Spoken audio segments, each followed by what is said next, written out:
So, question number 6. Again, we are these questions fall under verbal ability. For those asking, no, very perfect po for working professionals and busy students yung ating review because we are doing this every weekend, 7 to 9 p.m. Okay? So let's move on. Question number 6. Blank, do you think will represent the class in the competition? Is it letter A, whom, B, who, C, whoever, or D, whomever? Again, number 6 question. Blank, do you think will represent the class in the competition? Is it letter A, whom, B, who, C, whoever, or D, whomever? You may start. Just type in your answer.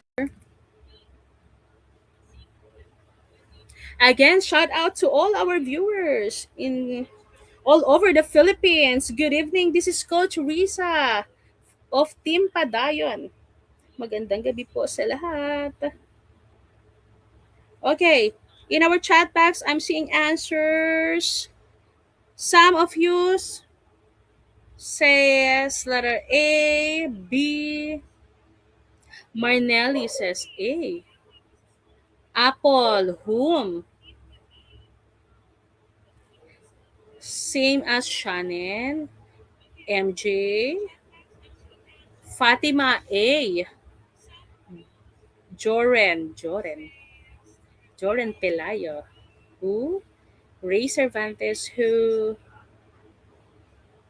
Okay, let's wait for our other viewers to type in their answer. For question number 6, blank do you think will represent the class in the competition?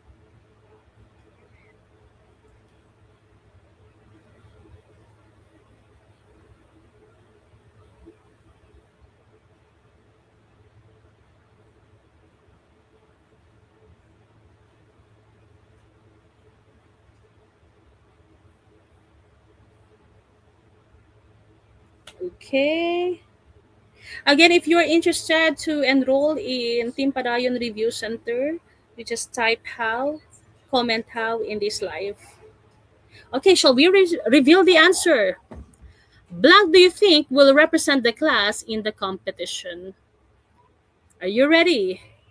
So the correct answer for number 6 is who. Oh, why who? Remember po. Use who when the pronoun act as the subject of the verb. Pag yung pronoun, ano po ba yung mga pronoun? Words that we substitute sa noun, di ba? Pag yung pronoun ang nag-a-act sa verb, ang ipapalit natin ay who. Let's say, he will be the one to represent the class. Pag pronoun ang nag-a-act as subject of the verb, we make use of who. Diba? Kung he, let's say, he will be the one to represent. Sino ba yung nag-a-act? Ko-convert mo lang siya with this question. Who do you think will represent the class in competition? He. Siya ang magre-represent. Ano po? Huwag po natin kakalimutan. Again, who, we make use of who when the pronoun act as the subject of the verb. Let's try to simplify the question. Who will represent the class? Who is doing the action? Sino po yung naggagawa ng action? Yung magre-represent, right? Ang quick rule is that pag subject, who. Pag object, whom. I think the next question, continuation to ng example na to. So let's try to look at that para mas maintindihan po natin.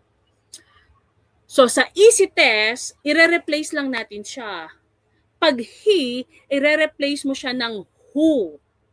Pag him, ire-represent natin siya ng whom. Since he will represent, the answer is who. Ano po? Huwag natin kalilimutan.